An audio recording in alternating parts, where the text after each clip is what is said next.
In progress.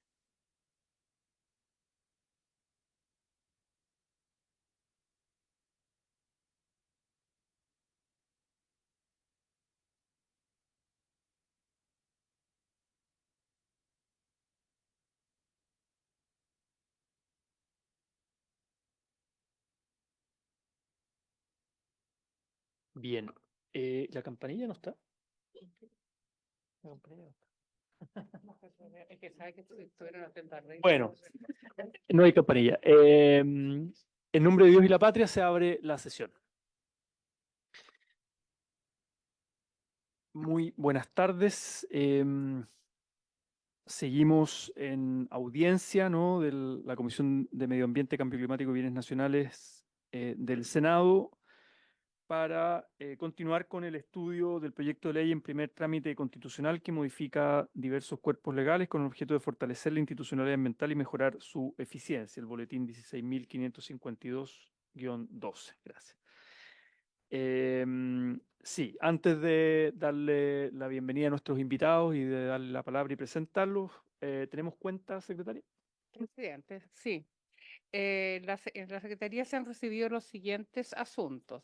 En primer término, un proyecto de ley de la Cámara de Diputados para prevenir el lavado verde de imagen, boletín número 15.044-12, y un oficio del Ministerio de Medio Ambiente con el que contesta una consulta enviada en nombre de la Comisión relativa a la declaratoria de zona de interés científico para fines mineros del estero Derecho en la comuna de Paiguano, provincia de Elqui, que fue declarado santuario de la naturaleza en el mes de enero del año 2015.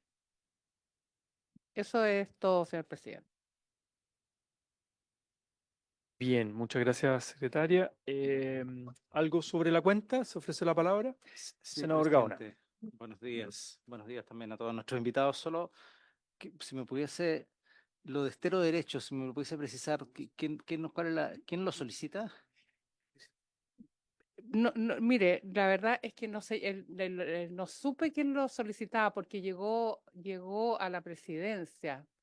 Dice que es el nombre de la comisión, pero nosotros no Ah, lo hemos mandado. ¿Ah? no, pero eso nos llegó a nosotros, que Llegó, pero llegó de vía presidencia y dice que está contestando un oficio nuestro, se tiene que hacer un oficio mío, sí. Eso Ah. es, sí. pero no sale el nombre. Ya, Ya, ok, ya. ya, pero Precisamente porque el gobierno se negó a la Tiene- posibilidad que se declarara zona, en el fondo, para que no entrara la extracción minera en la zona de los glaciares rocosos del Valle del Elqui, que es la que da origen a todo el agua de ese valle que incluso da el agua para el consumo humano. Ya, bueno, lamentable, pero imagino que tendrán todos los antecedentes, los argumentos y razones del sí, lado. y señala que es materia del Ministerio de Minería, que no es de competencia del Ministerio del Medio Ambiente y que no saben nada sobre el particular. Le voy a mandar el oficio. No, no. El Sí, Ministerio sí, de Minería me ha dicho que todo lo contrario, que es materia del Ministerio del Medio Ambiente. se lo puede compartir con la comisión la respuesta del gobierno. ¿Se ofrece la palabra sobre la cuenta u otros los senadores de la comisión? ¿No? Bien. Entonces, vamos a... esta sesión está citada hasta las 12, perdón, hasta las 2 de la tarde, hasta las 2 de la tarde, y como hemos tenido ya otras sesiones, la idea es que cada uno de nuestros invitados tenga unos 20 minutos, ahora máximo 20 minutos, para hacer su presentación, observaciones al proyecto, recomendaciones, propuestas, etcétera, y al final abrimos un breve también espacio para que los senadores hagan sus preguntas o reflexiones. Y siempre decimos bienvenido, además de la presentación que traen ahora, bienvenido todos los documentos, insumos por escrito que nos puedan hacer llegar, porque estamos en periodo de discusión en general y de audiencias, escuchando a todos los sectores, quienes han pedido audiencia y también recomendaciones de los senadores. Y por supuesto, después va a venir un periodo de indicaciones, así que bienvenidos esos insumos. Voy a ir presentando a nuestros invitados, dándoles la palabra. En primer lugar, al abogado y profesor de la Universidad Católica, el señor Ricardo Irarrázaval. Y después voy a ir presentándolo a los demás invitados, entonces le ofrezco la palabra. No sé si trae, sí, hay una presentación, ¿no? En PowerPoint, sí. La tenemos acá en las tablets y ahí la va a proyectar.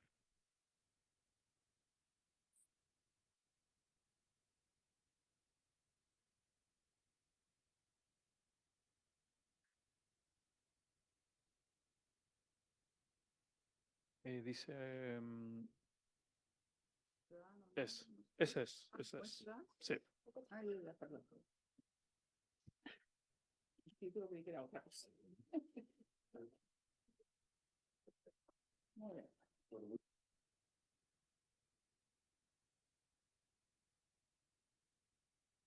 Perfecto. Buenas tardes, presidente, y por su intermedio un saludo a los senadores, también a todos los exponentes el día de hoy. Bueno, en primer lugar, agradecer la invitación. Es muy importante esta discusión. Es una discusión que se ha arrastrado desde hace bastante tiempo y la verdad que también hay que reconocer en el gobierno, ¿no es cierto?, un poco la valentía de lo que significa encarar derechamente los temas de los instrumentos de gestión ambiental y especialmente del sistema de evaluación de impacto ambiental. Y también encararlo desde una perspectiva de entenderlo a la luz de la Ley 19.300. Ha ocurrido, desde un punto de vista de la técnica legislativa de los últimos años, que la verdad lo que ha ocurrido con la Ley 19.300, que es una ley de bases generales, con sus propias definiciones, que de alguna manera, a través de legislación especial, y más allá de la buena inspiración de los respectivos cuerpos legales, ha ocurrido un proceso que jurídicamente se denomina la descodificación, que es la pérdida de relevancia de la ley general en relación a las leyes especiales. Y eso tiene que ver, por ejemplo, cuando uno genera definiciones, principios en leyes especiales, sin entrar a modificar derechamente la ley 19.300, que de alguna manera uno hubiera pensado, ¿no es cierto?, que es la mejor técnica legislativa para tratar los temas generales. Entonces, aquí tenemos una reforma que es sobre la ley 19.300, y eso de alguna manera es bastante importante de destacar. Son 4 los grandes temas que incorpora este proyecto de ley. En esa tabla, y ahí lo vamos a dejar también para la comisión, está el diagnóstico, ¿no es cierto?, de los 4 temas, y luego el contenido específico de las propuestas de las distintas modificaciones. Evidentemente son temas bastante diversos, y quizás el problema justamente es tratarlos en forma diversa y no en forma interrelacionada entre los distintos instrumentos de gestión ambiental. Y eso es fundamental. Porque si yo, por ejemplo, estoy modificando la evaluación ambiental estratégica en temas de compatibilidad territorial, eso tiene un efecto en el sistema de evaluación de impacto ambiental.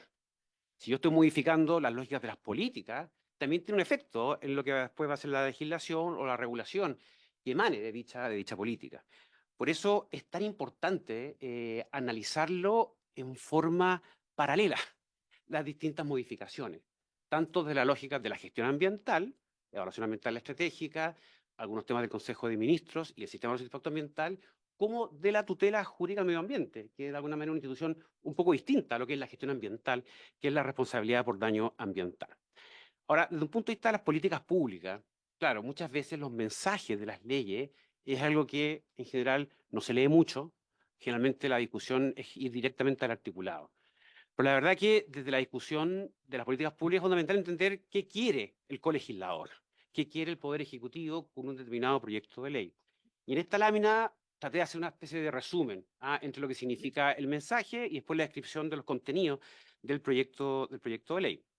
Se habla de fortalecer, modernizar y optimizar.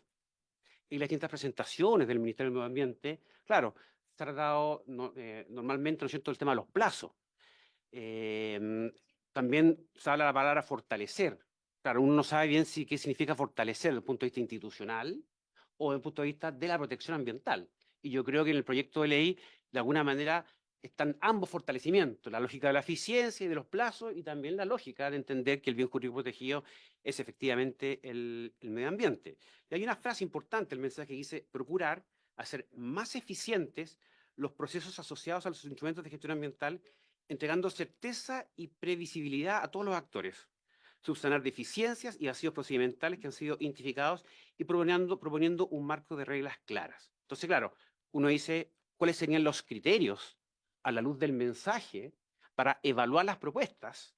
Claro, habría un criterio de eficiencia, de entregar certeza y previsibilidad, y en general un marco de reglas claras, que de alguna manera apunte a la tecnificación del sistema de los impactos ambientales. O sea, no es hacerlo más menos estricto, es hacerlo más claro.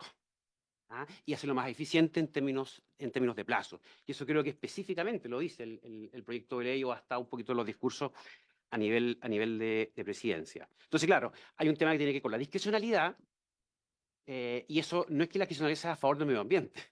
La discrecionalidad puede hacer a favor o en contra del medio ambiente. Y vemos, por ejemplo, los componentes políticos, ¿no es cierto? Pero si tenemos reglas claras, evidentemente tenemos un rayado a la cancha que va a generar, evidentemente, una mayor previsibilidad y disminuir la discrecionalidad. Entonces, este proyecto de ley, metodológicamente, lo vamos a analizar a la luz de estos criterios. Entonces, si las distintas propuestas del proyecto de ley, en estos criterios que están en el mensaje, cumplen o no, y en qué medida, ¿no es cierto?, los señalados criterios. Y como decía al principio, y esto alguna vez ya lo he presentado aquí en la comisión, cuando uno discute sobre los instrumentos de gestión ambiental, y eso también es un problema de la enseñanza del derecho ambiental, que uno va instrumento por instrumento y no logra entender cómo juegan los distintos instrumentos. Y esta pirámide es muy importante porque es la pirámide que muestra la jerarquía de los instrumentos de gestión ambiental. Entonces, el sistema de evaluación de impacto ambiental, que tanta relevancia se le da y que, claro, es muy importante, de un punto de vista conceptual o normativo, es un instrumento residual que cubre el CIA aquello que no está cubierto por la normativa. Por eso el primer nivel, ¿no es cierto?, habla justamente de las políticas. Y yo creo que este proyecto de ley habla de políticas en relación a la evaluación ambiental estratégica. Un segundo nivel, que es muy importante, ¿no es cierto?, que es un enfoque más general, no caso específico, y que tiene que ver con toda la normativa. Y dentro de esa normativa está un insumo fundamental para la normativa, que es la evaluación ambiental estratégica, especialmente en relación a política, que no es normativa, pero es el insumo para la normativa, y a los instrumentos normativos establecidos en la ley. Finalmente, el sistema de evaluación de impacto ambiental. Ahora, ¿por qué es importante entender bien esta pirámide? Porque si nosotros, o el criterio del proyecto de ley es aumentar la eficiencia y disminuir la discrecionalidad, es la discrecionalidad propia del sistema de evaluación de impacto ambiental. Si está normado, no hay discrecionalidad. Es donde hay discrecionalidad, es donde justamente no tenemos normativa. Entonces, si nosotros aumentamos en normativa, a nivel de CIA, vamos a disminuir en discrecionalidad. Y eso es fundamental, porque las causales de rechazo de un proyecto que se evalúa ambientalmente, por ejemplo, un estudio de impacto ambiental, es incumplimiento normativo, también para las declaraciones, y ahí no hay discrecionalidad. Pero donde sí hay discrecionalidad es en ese análisis respecto a las medidas ambientales de los impactos significativos. Es ahí donde está colocada la discrecionalidad. Es ahí donde uno debería de alguna manera hincarle el diente para entender justamente cómo disminuir la discrecionalidad. El primer gran grupo de temas tiene que ver con la evaluación ambiental estratégica. Aquí hay una evaluación en general positiva, salvo una cuestión específica que yo la considero negativa. En general, la EAE es clave, ya se le menosprecia, se dice es un trámite más dentro de la administración, todo lo tiran para el lado, etcétera, etcétera. Pero si queremos justamente quitarle peso discrecional al sistema de evaluación de impacto ambiental, es clave gastar muchas horas de esta comisión en evaluación ambiental estratégica para que quede muy bien desarrollado dicho instrumento. Y si nosotros analizamos la normativa actual en EAE, hay discrecionalidades. No hay claridad de lo que se somete a evaluación ambiental estratégica. Entonces uno debiera, además hay un problema en nuestra legislación, que no tenemos definiciones para lo que es política, para lo que es plan, y bueno, y el resto de los instrumentos, ¿no es cierto? Entonces debiéramos justamente ser más claro y sencillo, decir, ¿sabe qué? La EAE es facultativa para las políticas y está muy bien descolgar esa atribución del presidente de la República y que sea justamente del ministerio respectivo. Y también decir que instrumentos en la ley han de someterse obligatoriamente al sistema de evaluación de impacto ambiental. O sea, no dejar un espacio discrecional.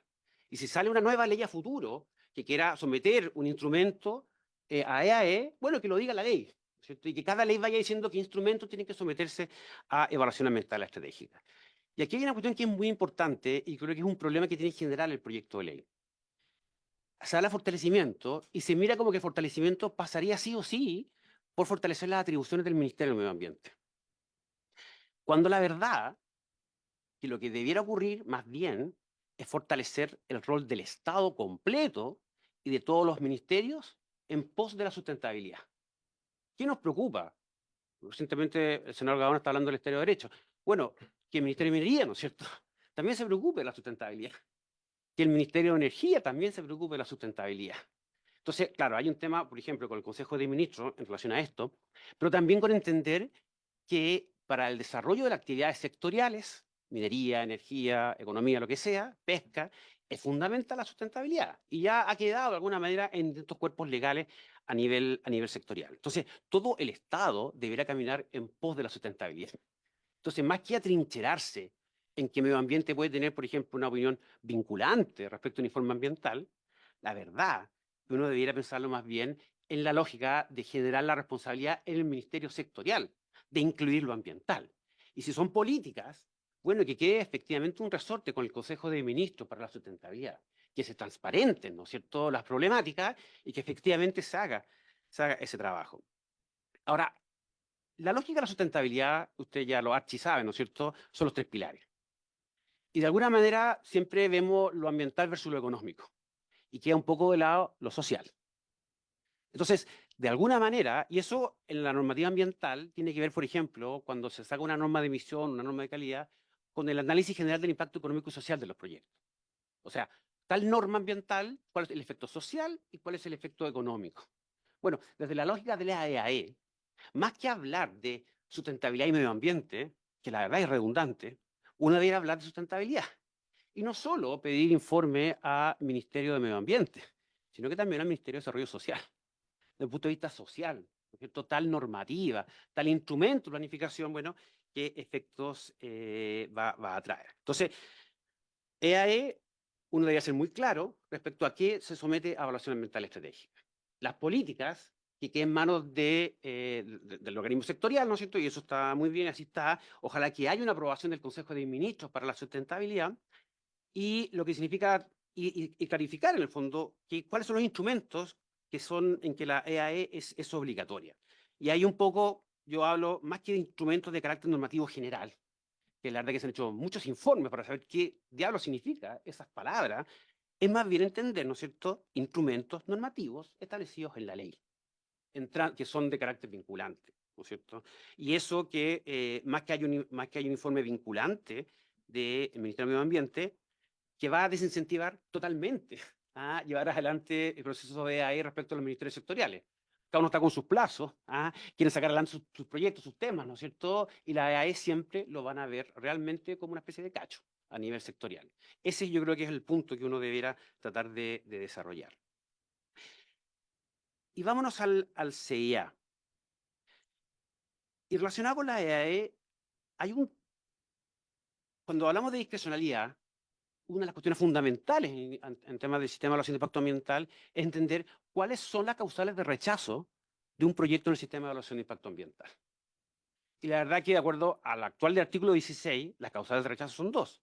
En los EIA, incumplimiento normativo y no hacerse cargo de forma apropiada, a través de medidas de mitigación, compensación y reparación, de los impactos significativos. Ahora se agrega una nueva causal, que es la incompatibilidad a nivel territorial. Y la verdad que la incompatibilidad es un término muy genérico que está totalmente o debiera estar subsumido en incumplimiento normativo. O sea, si hay, por ejemplo, un plano regulador comunal, ese plano regulador comunal es normativa. Si hay incumplimiento de esa normativa, ese proyecto tiene que ser sí o sí rechazado en la evaluación ambiental, en la calificación ambiental. Entonces, esta lógica de incompatibilidad, de alguna manera, no debería existir y debería subsumirse en lo que es el incumplimiento normativo, que es la causal de rechazo del estudio de impacto ambiental. También es muy importante entender bien, y ahí hay una mención en el artículo 8º y también en el artículo 81, queremos fortalecer al CEA. Bueno, ¿qué significa fortalecer al CEA? ¿Cuáles son las facultades que le vamos a otorgar al Servicio de Evaluación Ambiental? ¿Cuáles son las facultades? Calificar, y esa es la propuesta del Ejecutivo, y que me parece muy correcta, evaluar el ingreso al sistema de evaluación de impacto ambiental, la tipología de ingreso, evaluar la significancia de los impactos, que lo haga el CEA, que haya informe de los servicios, pero que lo haga el CEA, y administrar el sistema de evaluación de impacto ambiental. Se ha discutido mucho, actualmente la atribución que tiene el CEA es la administración. ¿ya? Y uno podría subsumir dentro de la administración otras competencias. Pero sería muy útil, creo yo, que quede muy clara cuáles son las atribuciones que se están otorgando al Servicio de Evaluación Ambiental. Pero evidentemente se le está dando un poder no menor al Servicio de Evaluación Ambiental. Entonces, en paralelo, pensemos que la resolución de calificación ambiental la va a otorgar el director regional del Servicio de Evaluación Ambiental. Uno debiera pensar en distintas lógicas de autonomía para el Servicio de Evaluación Ambiental, para fortalecer justamente lo técnico. Actualmente el proyecto, de alguna manera, yo creo que es un error, le da bastante relevancia a la opinión del comité técnico. Claro, que son los directores regionales de los servicios, que efectivamente lo que digan ahí va a quedar en acta y obviamente es un germen o para una posterior judicialización, más allá de sea o no vinculante, ¿no es cierto?, aquella acta respecto a la calificación del proyecto. Es clave entender que si bien el SEA es alta dirección pública, puede ser removido en cualquier momento por el Poder Ejecutivo. Ese es el punto. Aquí no estamos hablando de la autonomía del Banco Central. Estamos hablando de quién eventualmente, qué tanta independencia puede tener una persona que ya está elegida, que cumplió el estándar de alta dirección pública, y estando elegida, en el fondo sabe que yo tengo independencia para tomar decisiones. Y ahí hay hasta propuestas. ¿Ah? Hay gente que ha hablado de un consejo arriba, o por ejemplo, como el caso del fiscal económico, que es designado por el Ejecutivo, pero que no puede ser movido, sino que con concurso de otro poder del Estado, y además cumpliendo ciertos requisitos. Entonces, si la calificación la hace el SEA, es clave darle más autonomía. No pensemos en la autonomía del Banco Central, en algo un poquito más racional. Hay un paper muy bueno, el profesor Eduardo Cordero, que justamente trata las distintas posibilidades de autonomía, desde la mayor, como el Banco Central, ¿no es cierto?, a autonomías menores, desde la lógica de la ADP. Yo creo que ahí hay algo que discutir y analizar.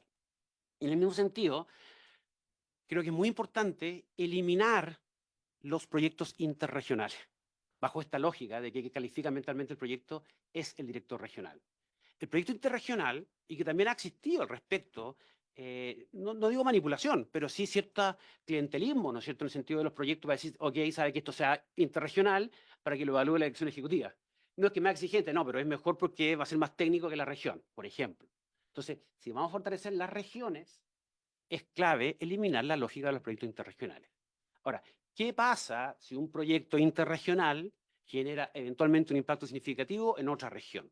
¿No es cierto? Bueno, ahí habrá que tomar una decisión, que la puede tomar el director ejecutivo del SEA, de que se radique, aunque hayan informes interregionales, ¿no es cierto?, la calificación ambiental del proyecto justamente en ese director regional.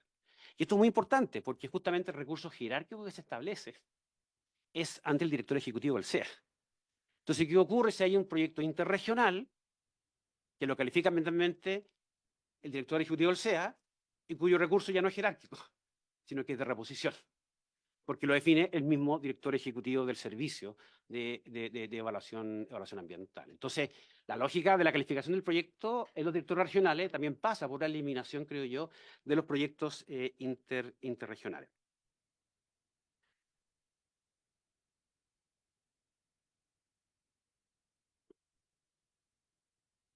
Y en el artículo 9 bis, de alguna manera, se establecen estas nuevas causales de rechazo de proyectos. Se habla de incompatibilidad territorial, descarte o consideración de significancia y pronunciamiento respecto a los PAS. Sí, entonces, uno lo que tiene que hacer más bien es entender cómo estas causales deberán subsumirse en las causales relevantes. Por ejemplo, si hay un incumplimiento de un PAS, eso efectivamente es un incumplimiento normativo. Entonces, el proyecto debiera ser rechazado por incumplimiento normativo cuando hay un incumplimiento de un permiso ambiental sectorial. Toda la lógica del descarte de la significancia es muy importante, pero tiene que ver justamente con hacerse cargo de los impactos significativos. Entonces, ojo, que quizás debiéramos de alguna manera darle una vuelta y hacer una coherencia entre lo que se establece en el 9 bis y en el 8º con el artículo 16, que es el que establece las causales de rechazo específicamente de un estudio de impacto ambiental. En el artículo 10 es la famosa discusión de las tipologías de ingreso al sistema de evaluación de impacto ambiental. Uno de los efectos de esto que mencioné al principio, que es el proceso de descodificación, ha significado, por ejemplo, que esas tipologías que estaban construidas en lógicas totalmente objetivas, especialmente en el de reglamento, a través de umbrales, se ha vinculado a ingreso al sistema a través de riesgo ambiental. Por ejemplo, la ley de humedales urbanos. Entonces, no sabemos. Hay discrecionalidad respecto a si un proyecto específicamente ha de ingresar al sistema en virtud de la ley de humedales urbanos, que habla específicamente de una alteración física o química, que es el análisis propio de significancia, del artículo 11, no del artículo 10. Lo mismo pasa con el instructivo del SEA en relación a áreas protegidas. No todos los proyectos que ingresan a áreas protegidas tienen que ingresar al sistema de impacto ambiental, sino solamente aquellos que generan cierto nivel de afectación. Ahora, eso efectivamente también hay un análisis de riesgo, que no es lo propio del artículo 10. Ahora, la solución, de alguna manera, pasa también por mirar una reforma un poquito más estructural del sistema de evaluación de impacto ambiental. ¿Y cuál es el problema del CIA? El problema del CIA es que en ese mar de información es muy difícil darse cuenta de lo importante ambientalmente versus de lo que no es importante ambientalmente. Y lo importante ambientalmente no es la descripción del proyecto, es el análisis de significancia, cuando efectivamente hay o no un riesgo significativo. Entonces, claro, tenemos... Disculpe que lo interrumpa, que le quedan 3 minutitos para ir cerrando y veo que le faltan todavía. Es muy láminas. importante, sí, es bien importante porque de alguna manera logramos entender bien para qué son importantes las declaraciones de impacto ambiental y cuál es el sentido de la declaración de impacto ambiental. ¿Cuál es el análisis de riesgo que está detrás de la evaluación de la declaración de impacto ambiental? Y por qué no, en una forma más estructural, es más bien, y utilizando justamente lo que menciona el Ejecutivo respecto a la declaración jurada, que justamente podamos eventualmente, al revés, hacer una consulta de significancia para saber qué proyectos debieran ser evaluados desde la lógica del riesgo ambiental y que el resto sea efectivamente declaraciones juradas, como era justamente la intención original del legislador de la ley 19.300. A ver, el tema de 25 quinques, yo creo que es correcto entender que una declaración de impacto ambiental eventualmente puede transformarse en un estudio de impacto ambiental, producto justamente del seguimiento. El problema es cómo hacemos ese seguimiento y cómo de alguna manera generamos más bien un procedimiento específico para hacer esa transformación de una DIA a un estudio de impacto ambiental. No pasa por entrar de nuevo al sistema, sino entender un procedimiento específico respecto a esa suerte de transición. El tema del proyecto urgente está bien, pero la verdad es que el tema de los plazos, al final, es un tema que no pasa por el Servicio de Evaluación Ambiental. El tema de los plazos, al final, pasa por la judicialización. Si no entendemos o si no incluimos dentro del análisis de los plazos la judicialización o los recursos administrativos, en realidad nos estamos dejando fuera del análisis lo más importante. Si el director del SEA, el Comité de Ministros, o el Tribunal Ambiental o la Corte Suprema ordena retrotraer la evaluación ambiental, volvemos completamente a todo el plazo de nuevo. Entonces, si no entendemos bien qué rol le corresponde a cada instancia administrativa y qué rol le corresponde a cada instancia judicial, no estamos mejorando los temas de discrecionalidad. Un tema que genera mucha discrecionalidad es el IRE. Y la verdad que desde la lógica del IRE, uno debería pensarlo más bien en lógica de incumplimiento normativo. Si hay un incumplimiento normativo, bueno, apliquemos un IRE. Pero desde el punto de vista de la gestión ambiental, que alguien me diga en qué casos, a través de preguntas, uno no puede requerir información que sea imposible de obtener. Desde la lógica de la gestión ambiental, eso no existe. Siempre yo puedo recabar información a través de las preguntas, que es lo propio de ICSAR, ¿no es cierto?, para generar una mejora en los distintos proyectos. El recurso de reclamación único está muy bien, pero el problema, al fondo, que la invalidación administrativa ambiental, la modificación no quedó bien redactada y es muy confusa. Y ahí hay que ponerle un énfasis y un análisis más relevante respecto al decidio número 8 de la ley 20.600 de tribunales ambientales para que efectivamente tengamos el recurso único, pero que ya no pueda ser posible llevar adelante invalidaciones administrativas ambientales. El tema del registro de consultores es complejo. Yo más bien prefiero un registro abierto. Pensemos ahora, no sé si vieron las noticias de la semana pasada respecto a lo que ocurrió en un proyecto y una denuncia del Servicio de Evaluación Ambiental, porque quedó un comentario al margen, ¿no es cierto?, de un consultor ambiental. Exactamente, que después fue incorporado. Claro. El problema es que la gestión ambiental parte de la base de la lógica preventiva, parte de la lógica de las modelaciones. Es imposible tener toda la información cierta y clara, ¿no es cierto? Que obviamente después se va a discutir en la evaluación ambiental. Entonces, la criminalización de la gestión ambiental la va a matar, la va a matar. ¿Ah? Y efectivamente va a ocurrir, ¿no es cierto?, desde la ley de delitos ambientales y además de lo que se modificó la LOSMA, ¿no es cierto?, en relación al tema de lo que hagan los consultores, que nos va a generar un problema. Entonces, si ahora le agregamos un registro de consultores en que él se va a poder cancelar, ¿no es cierto?, a determinados consultores, no sé, yo creo que por lo menos con la ley de delitos ambientales, yo creo que ya fue suficiente. ¿Ah? Pensemos que además que pensemos que el CIA es totalmente masivo. Hay muchas empresas que hacen ellos mismos la declaración de impacto ambiental. O sea, que no se requiere un consultor. Entonces, la verdad que estamos obligando, generando un mercado, un monopolio de consultoras ambientales que van a llevar adelante este trabajo. Y ojo que eso puede ser fuente de corrupción. Y el tema de la participación temprana está bien, pero tiene un problema, que al final es vinculante, porque yo tengo que expresar aquello que fue acordado en un capítulo de la evaluación ambiental. ¿Eso qué va a significar?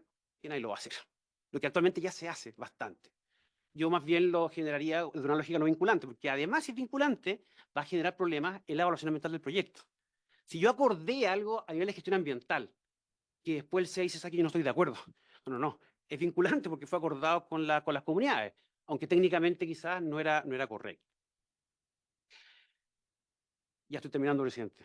¿Ah? En temas de daño, me parece muy pertinente la legitimación del Consejo Especial de Estado. Encuentro muy discutible la distribución de la carga a la prueba.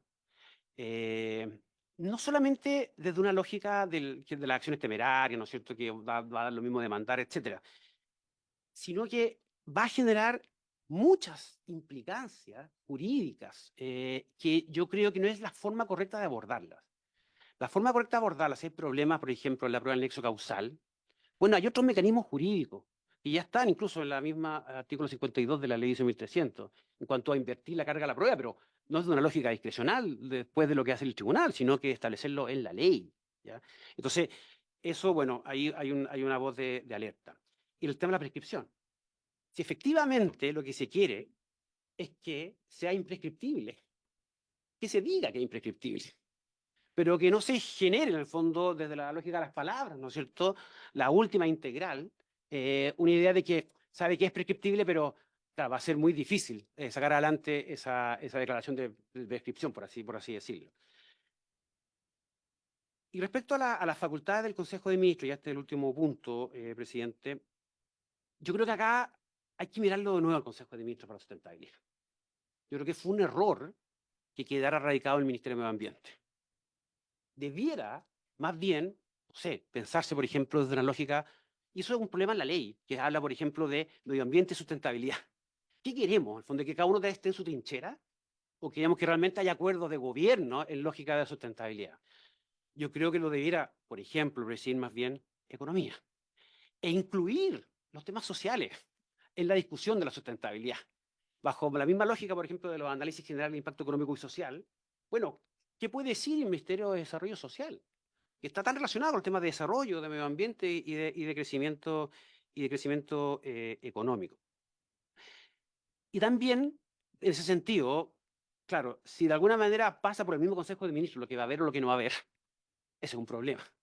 Tenemos que ver después más bien el rol de la Contraloría para exigir que los actos administrativos de ministerios que no sean el de medio ambiente, pero que tengan implicancia sustentabilidad en lo ambiental y lo social, pase por este Consejo de Ministros.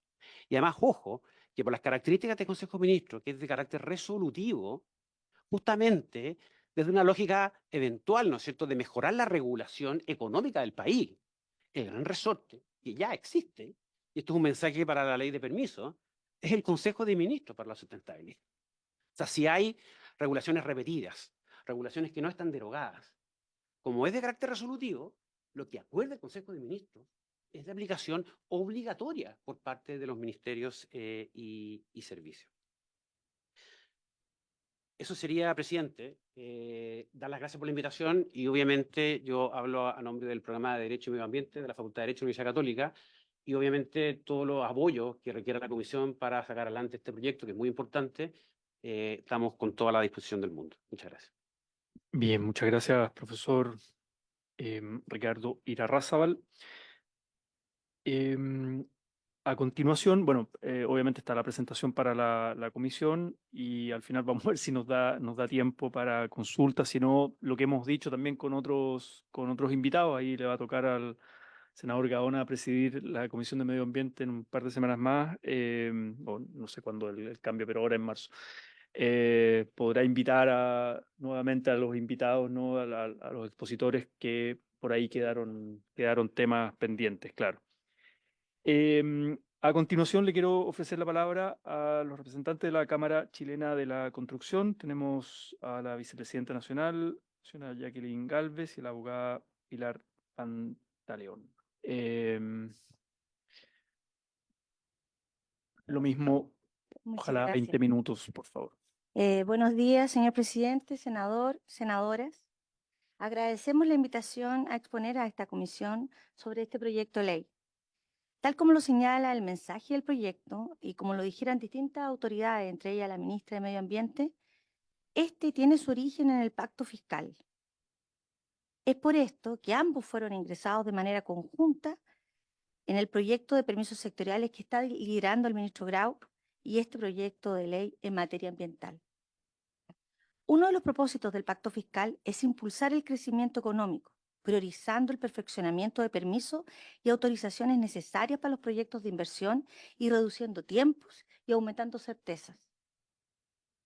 Como Cámara Chilena de la Construcción, estamos convencidos que la legislación ambiental es necesaria y requiere de ajustes que, en línea con los principios del pacto fiscal, vayan protegiendo adecuadamente el medio ambiente. Nuestro análisis de este proyecto de ley se centra en revisar la relación entre el pacto fiscal y las modificaciones que se plantean en materia de legislación ambiental. Hemos visto que en algunas de ellas no se alinean a la prioridad urgente de reactivar la economía. Las observaciones de nuestro gremio las presentará por su intermedio, señor presidente, Pilar Pantaleón, abogada de la Gerencia de Asuntos Regulatorios de la Cámara e integrante del Consejo Nacional para la Sustentabilidad y el Cambio Climático del Ministerio de Medio Ambiente. Permiso, presidente. Hola, muy buenas tardes. Tenemos una presentación un poco breve, quizás un poco más esquemática, por lo cual podemos hacer llegar también una minuta correspondiente.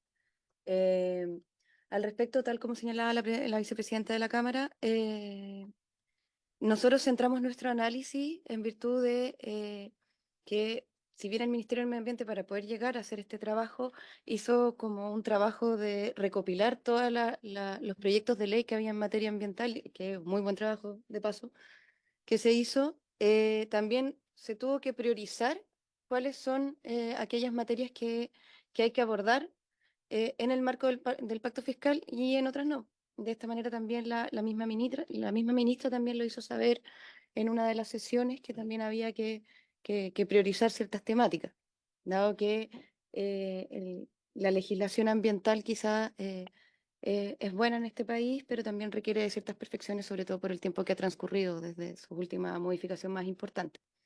En ese sentido, nosotros también queremos valorar la forma en que se hizo, en que se construyó este proyecto, y también algunas de las modificaciones propuestas en cuanto a la unificación de las vías de impugnación de las RCA, que también reduce bastante los plazos y bastante las incertezas. La solución también que se está dando a las consultas de pertinencia para aquellos proyectos que ya cuenten con calificación, que sean proyectos como antiguos que se llaman, y su utilidad también para materias penales en el marco de la Ley de Delitos Ambientales. También aquellas materias de la participación ciudadana temprana y la eliminación del concepto de carga ambiental también en la materia, que viene también a despejar algunas dudas que también como gremio hemos planteado a lo largo de los años, que es una necesidad. Bueno, el análisis, tal como dijimos, lo vamos a hacer de manera paralela a los propósitos que señala el pacto fiscal en materia ambiental. que si bien el pacto fiscal aborda temas tributarios, pero también aborda temas de permisos sectoriales y también de materia ambiental de manera separada.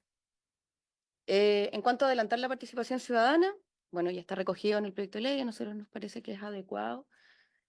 Obviamente que siempre es perfectible, pero nos parece que está bien incluirlo y se requiere. En cuanto a la eliminación del comité de ministros, acá nosotros, bueno, al igual que han dicho muchas de las personas e instituciones que han pasado por acá, concentrarlo solo en una persona no da garantía de eliminar esto. Tampoco queremos ahondar en esto porque creo que lo han mencionado de manera reiterada en otras sesiones, pero también en la misma lógica y también como para poder hacer un poco más acotado el análisis, también la eliminación de las comisiones evaluadoras a nivel regional tiene la misma lógica de concentrar todo en una persona y también han surgido las dudas acá en distintas sesiones y compartimos también esa preocupación. En cuanto al fortalecimiento del SEA, nos preocupa el informe financiero y también nos preocupa algo que publicó la propia CUT respecto de la Asociación Nacional de Funcionarios del SEA, respecto a que se contemplan solamente un aumento de 13 funcionarios para todo el país, se incrementan las actividades que dicen relación con la participación ciudadana y eso conlleva obviamente una mayor actividad en terreno y no hay recursos para eso. Actualmente son bastante, a juicio de la Asociación Nacional de Funcionarios, es bastante precario. Y eso también llama a la preocupación de que esto también se entorpezca, o sea, que tampoco se pueda, si bien podemos generar las condiciones de fluidez y agilidad, si no hay las herramientas para ello, probablemente no se puede hacer. Entonces también llamamos como a que miremos un poco el informe financiero y también lo que dice la Asociación Nacional de Funcionarios. En cuanto a las líneas de base pública que señala el pacto fiscal, no se contempla en el proyecto de ley. Y es interesante la solución que podría plantear las líneas de base pública. Sabemos que el ministerio está trabajando en ello para temas de hidrógeno verde, ahí me pueden corregir. Que podría también, estos son elementos que podrían sacar de la discusión varias judicializaciones en la materia, es decir, como que nos podríamos concentrar un poco en cómo impacta el proyecto de actividad y no centrarnos en la discusión de cómo está descrito, por así decirlo, el territorio en donde se emplazan. Y eso podría ser una atribución del Estado y en donde nosotros nos podríamos, como titulares de proyecto, nos podríamos concentrar en efectivamente cuál es lo importante. Y también podríamos dar mayor certeza, pero el proyecto de ley no lo aborda como tal. Quizás lo están viendo como, por un lado, como una política pública que no requiere regulación, pero creemos que sería importante poder regularla para disminuir también la discrecionalidad de cómo se conforman estas líneas de base pública. Pero vemos una oportunidad en ello. En cuanto a la proporcionalidad y finalidad de los permisos sectoriales ambientales, la verdad no vemos mucho en el proyecto donde están, si bien como no sabemos dónde se contempla esto en el proyecto de ley. Quizás, al menos por lo que han declarado a través de los medios de comunicación, lo quieren abordar a través de la fase 2 de la modificación del reglamento, pero creemos que también a nivel legislativo se podría hacer algo con el tema de los permisos ambientales sectoriales. Con respecto a la minimización de riesgo del retroceso de un proyecto por motivos distintos a recursos judiciales o administrativos, que es como durante la tramitación propiamente tal, que podríamos centrarnos. Ahí tenemos hartas observaciones en cuanto a si esto finalmente da mayores certezas o no, que es lo que busca también el pacto fiscal. Nos preocupa en demasía el tema de la revisión de las RCA que provienen de una declaración de impacto ambiental, por cuanto se desnaturaliza lo que es una declaración de impacto ambiental. Como que también ocurre con el tema de las consultas de pertinencia, creo que también es una discusión más larga que se tiene que dar en cómo nos vamos a sincerar, que cómo vamos a evaluar los proyectos. ¿Cuál es la vía de ingreso? Si vamos a terminar haciendo unas declaraciones de impacto ambiental que van a terminar siendo unos estudios de impacto ambiental chiquititos. Si vamos a sacar, estamos eliminando también un poco el reconocimiento que hace tanto el titular como el servicio respecto de que no se generan los efectos, características y circunstancias del artículo 11. Entonces, ¿por qué los vamos a volver? Como que nos estamos contradiciendo un poco. También creemos como que nos está quedando un poco incómodo la figura de la consulta de pertinencia y las vías de ingreso, producto de este tipo de modificaciones. En cuanto a la inclusión en el caso de los impactos sinérgicos y acumulativos, que también lo han mencionado otras instituciones que han venido a exponer, creemos que considerar dentro, ya es complejo su evaluación, incluir aquellos proyectos que están en evaluación, no aquellos que obtienen una RCA, es sumarle más incerteza y no comprendemos cuál es el marco de la eficiencia que se quiere dar en eso. Ya veníamos adelantando el tema de las consultas de pertinencia, que no resuelve el vacío respecto de la responsabilidad del titular en determinar el ingreso o no al sistema. Se supone que es el titular el que define si ingresa o no a un proyecto, pero esa decisión no tiene ningún valor. No tiene ningún valor ante las instituciones financieras, como veníamos hablando antes que se iniciara la sesión, ante las municipalidades, como que no tiene ningún peso, ni para el propio titular, porque tiene que hacer estas consultas de pertinencia para resguardarse de alguna acusación de delito ambiental. Entonces, vemos que también creo que es algo que debemos revisar también. El término anticipado, del cual hablaba el profesor Irarrázaval previamente, vemos también ahí algunos riesgos. Uno, en cuanto a que el término anticipado, ¿para qué es? Si bien lo habíamos conversado previamente con el Ministerio del Medio Ambiente y sabemos la intención también que tienen respecto a evitar a llegar con el proyecto rechazado al final del proceso de evaluación, hay ciertas anticipaciones que se hacen con herramientas que creemos que no corresponden. En particular, perdón, me voy a pasar un poquito adelante y después vuelvo a la presentación. Tenemos nuestra mayor preocupación es el término anticipado de evaluación mediante el fraccionamiento. Uno, no vemos cuál es la vinculación con el pacto fiscal, no sabemos, desconocemos cuál es la envergadura de la problemática que tienen con el fraccionamiento. Son muchos los casos, son pocos, no tenemos claridad.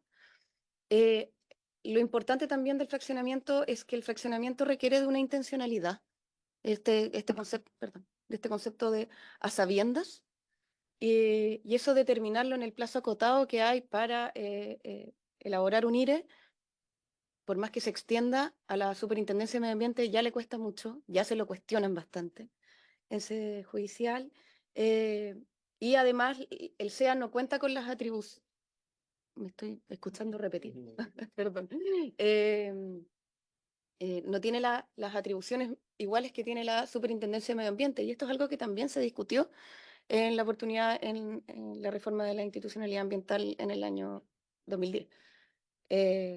Bueno, que también tardó un poco más en discutirse.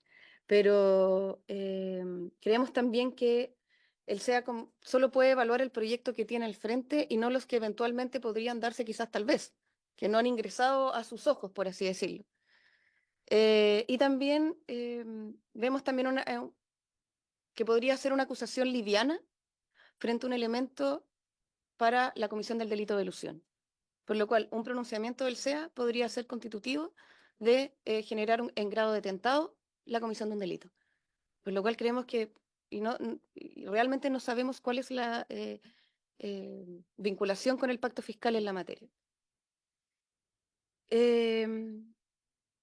También con el tema de la incompatibilidad territorial tenemos ciertas dudas porque, por ejemplo, en el área rural, en donde se desarrollan la mayor cantidad de proyectos en evaluación, de mayor envergadura e inversión, por ejemplo, los proyectos energéticos, se desarrollan en el área rural, que sabemos que es área que no está completamente regulada, como ocurre en los centros urbanos, y que también hoy actualmente existen los PROT, pero todavía no sabemos cómo vamos a implementar los PROT, no está definido, no están definidas las vocaciones territoriales y cómo va a conversar eso con la inversión y con las necesidades propias que tiene el país y no solo la región, o también las mismas comunidades cercanas que se contraponen en la misma región.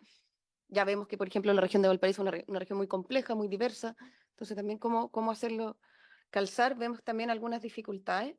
Y al igual que el profesor Irarrázaval, creemos que es un elemento que se puede subsumir completamente en una falta de cumplimiento normativo. En cuanto a la carga dinámica de la prueba, entendemos que viene del acuerdo de Escazú, pero eso tampoco se definió abordar en el pacto fiscal. El acuerdo de Escazú, todavía su plan de implementación no termina de tramitarse. El PIPE todavía, que le llaman, todavía no ha definido, y tampoco el acuerdo de Escazú obliga a hacer todo de manera urgente e implementarlo todo junto. Por lo cual, a nosotros sí efectivamente nos genera incerteza, al igual que otras personas que han venido a exponer acá, que no hay un filtro, por así decirlo, y que sea indiscriminado el ingreso de demandas por daño ambiental. Pero también nos surge la duda de qué tiene que ver esto con el pacto fiscal. Como es el momento para discutirlo, ¿no? Como si tenemos que priorizar, prioricemos como para poder sacar adelante esto. Y tal como decía la vicepresidenta, también estamos concentrados en sacar el tema de permisos sectoriales, dejando de lado el tema ambiental, dadas sus complejidades técnicas, pero también que sea un poco más equilibrado en cuanto también a las necesidades que se tienen, que se tomaron en acuerdo. Y en cuanto a los procedimientos de urgencia, eh, y la inclusión dentro de la evaluación ambiental estratégica, vemos como una buena intención incluirlas como elementos dentro de la evaluación, pero no reduce plazos ni certeza. O sea, como que uno lo podría incluir en la descripción del proyecto, en el capítulo de políticas, planes y programas, pero no es incidente, no genera como da un poquito más, vaya un poquito más asegurado, pero no te asegura nada. Y por otro lado, los procedimientos de urgencia, que reconocemos que bueno que los quieran como dar mayor relevancia, pero igual queda discrecionalidad de la autoridad determinar cuándo un proyecto es de urgencia o no finalmente. O sea, uno podría decir que una planta de valorización de residuos aporta al medio ambiente, pero vienen toda la judicialización que hay y todas las problemáticas que hay para evaluar una planta de valorización de residuos, que es cuestionado, o lo mismo pasa con los parques eólicos, lo mismo pasa con las plantas fotovoltaicas, porque no son proyectos inocuos. Entonces, finalmente, ¿qué va a calificar en ese proyecto? Nada. O también tenemos ciertas políticas nacionales, por ejemplo, los polos energéticos de desarrollo, el plan de emergencia habitacional también, que podría haberse incluido de manera expresa.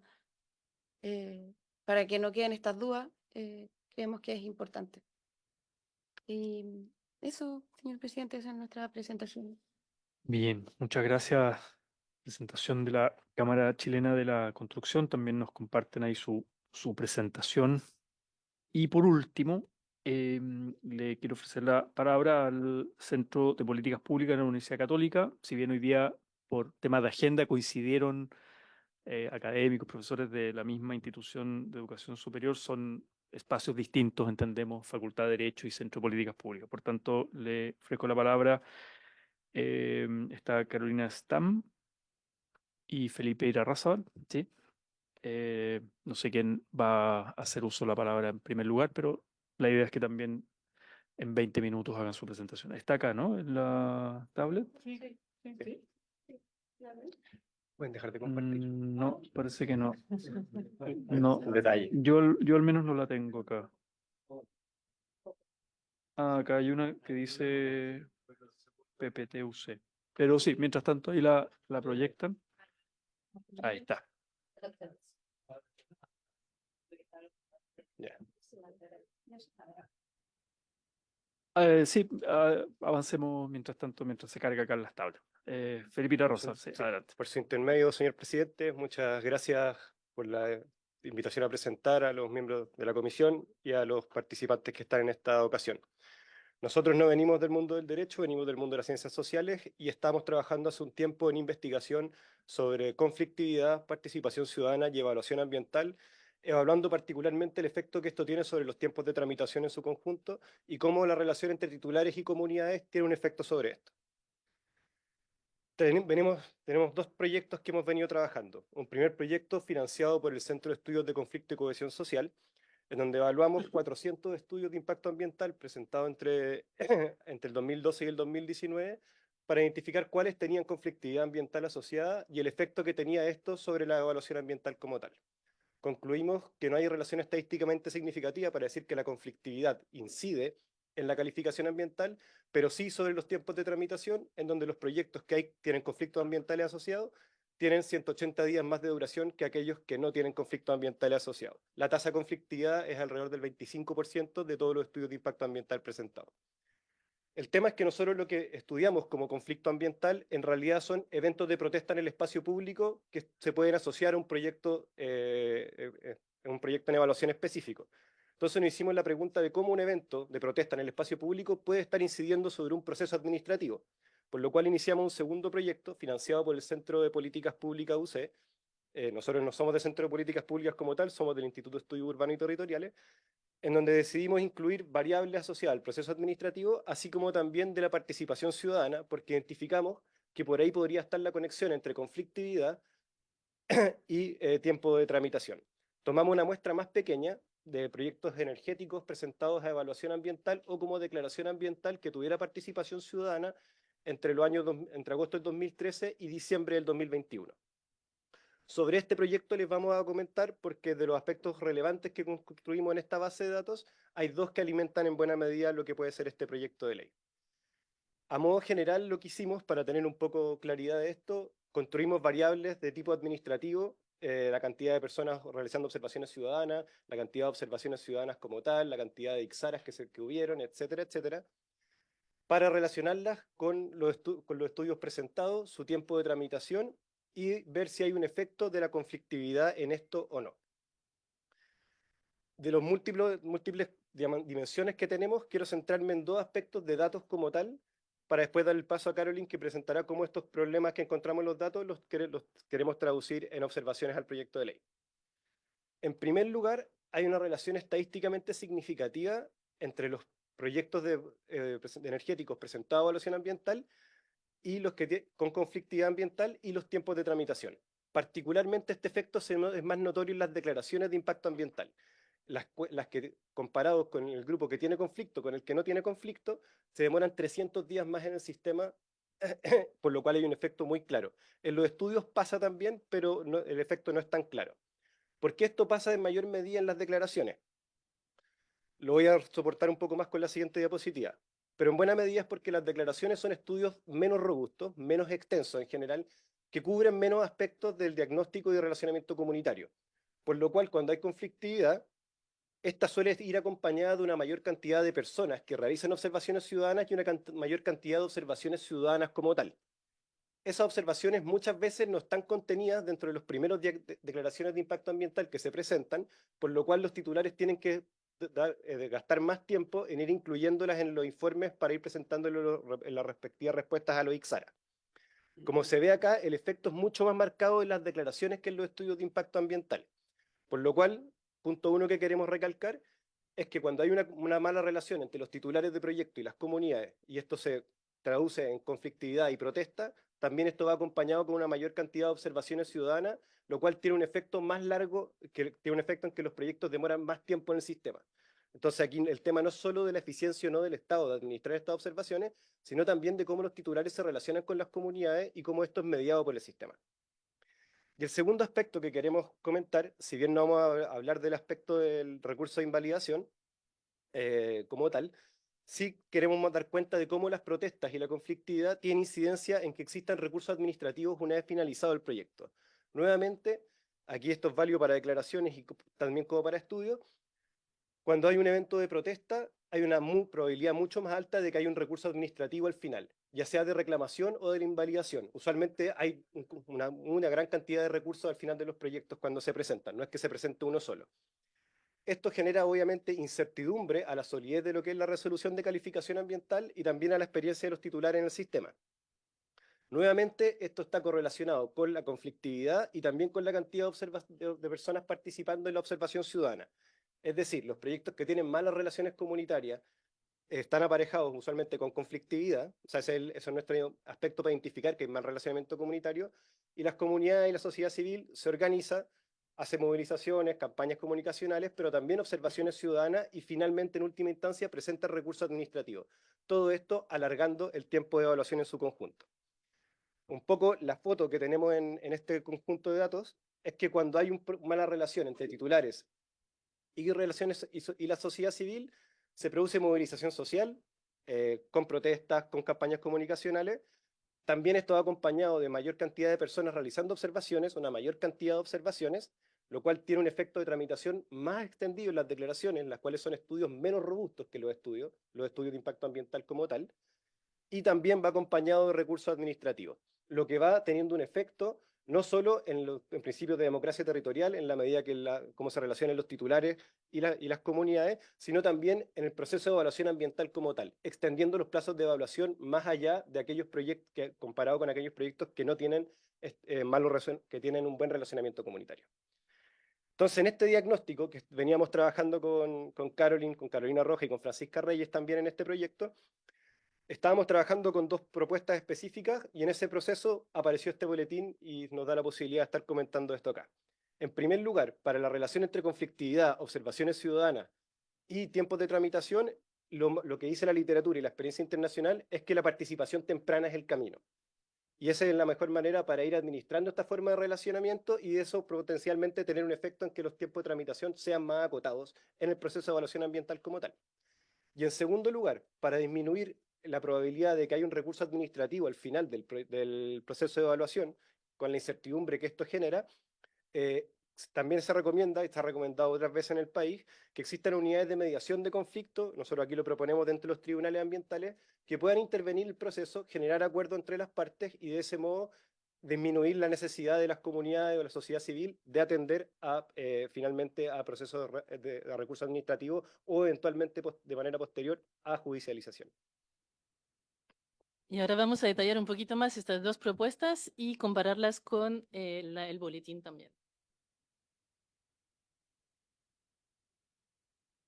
La primera propuesta nos vamos a enfocar en el punto del título 2 del boletín, que tiene que ver con la participación ciudadana temprana. Y aquí nosotros hicimos la propuesta, como decía Felipe, con estos datos que sacamos de este estudio antes de que apareciera este proyecto de ley. Así que ahora vamos a comparar un poco en qué estamos de acuerdo y en qué no estamos tan de acuerdo. Eso lo hicimos a partir de una revisión de experiencias en Chile. En Chile hay una experiencia bastante larga en participación temprana, ya se menciona, se hace ya de manera bastante común, diría yo, pero es entre un titular y una comunidad, sin intermediación del Estado. Y también revisamos experiencias internacionales de participación ciudadana temprana, también hay muchas experiencias. Nuestro gran punto de divergencia, ya se mencionó, es el carácter voluntario de esta participación ciudadana temprana. Pensamos que dejarla voluntaria hace que justamente probablemente se use muy poco, porque ya se hace sin un marco regulatorio, así que ¿por qué entrar en este marco regulatorio? No vemos tanto esta dinámica. Así que nosotros recomendamos que sea obligatorio, lo cual existe también en muchas partes del mundo, que sea obligatorio en específico para la CIA, las evaluaciones, y para algunos tipos de días. Ahí nosotros pusimos un umbral en cuanto a los proyectos energéticos, que es donde vimos que este umbral de 50 megawatts es cuando puede haber más conflictividad o menos conflictividad. Así que pensamos que en cualquier área o sector se puede poner un umbral por tipo de proyectos. Así que proponemos que sea obligatorio en estos dos casos y, por supuesto, voluntario para cualquier otro tipo de proyecto si un titular está en un territorio conflictivo u otro y quiere someterse a esta evaluación ambiental, perdón, esta participación ciudadana temprana. En cuanto a la temporalidad, estamos bastante de acuerdo con lo que se plantea. En el boletín no hay mucho detalle sobre cuándo se debería realizar esta participación temprana, pero hay guías del CIA que son más precisas.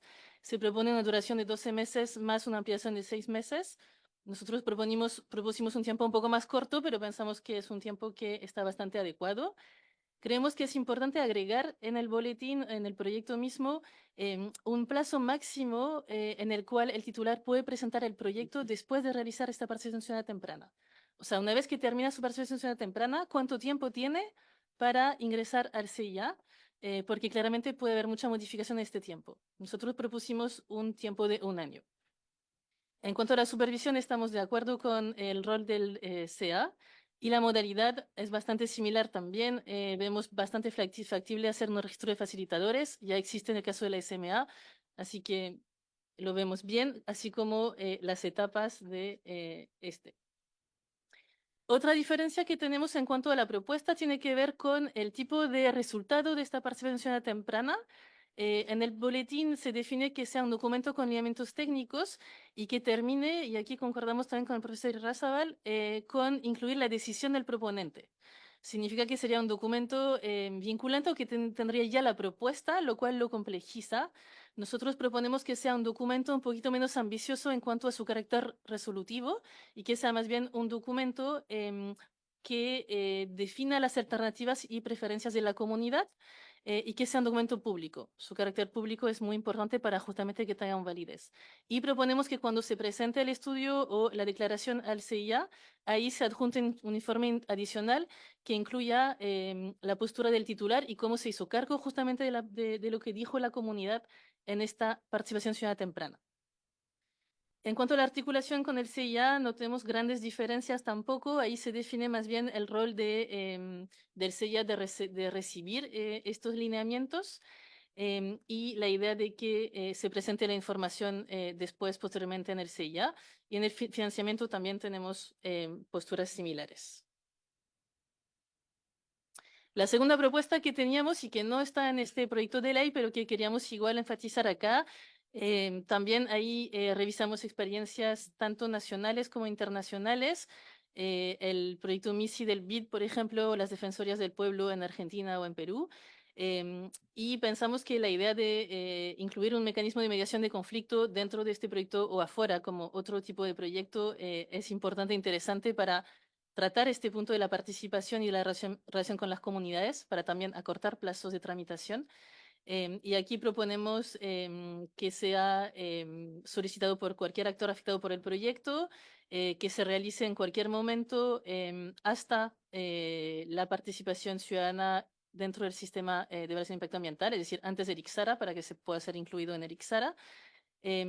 En cuanto a institucionalidad, hay muchos modelos internacionales. Claramente hay modelos que son bien interesantes, que son organismos independientes con financiamiento, pero aquí nos fuimos con una propuesta un poco más conservadora en cuanto a presupuestos, así que propusimos que se crea dentro del Tribunal Ambiental, que ya cuenta con experiencias en conciliación, lo que implicaría una inversión menor, un contingente limitado de funcionarios y la posibilidad de trabajar con expertos internacionales que se contraten cuando haya necesidad de mediar conflictos.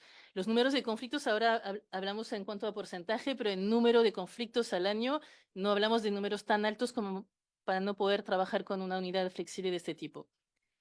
Y eso, y que en este caso sí, el resultado sea un acuerdo vinculante registrado por el Tribunal Ambiental y que pueda haber un seguimiento a este acuerdo. Y el financiamiento pensamos en un fondo ciego que pudiera financiar este organismo de mediación de conflicto. Esas serán nuestras dos grandes propuestas y bueno, también nos quedamos a disponibilidad de la Comisión para mayor información, así como el Centro de Políticas Públicas de la Universidad Católica. Muchas gracias. Bien, muchas gracias por la presentación del Centro de Políticas Públicas de la Universidad Católica y bueno, y por estos tres invitados el día de hoy. Tenemos menos de 15 minutos para preguntas, comentarios, reflexiones. Le damos la bienvenida también a la ministra de Medio Ambiente, Maísa Rojas.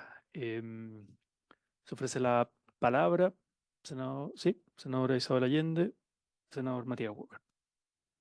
Presidente, bueno, desde luego agradecer a todos nuestros invitados sus presentaciones. Se ve que hay un estudio bastante acabado del proyecto y creo que hay muchos temas por conversar y probablemente por mejorar. En el caso del profesor Irarrázaval, primero digo, porque parece que hubo coincidencia de nombres, vamos a decirle Irarrázaval 1.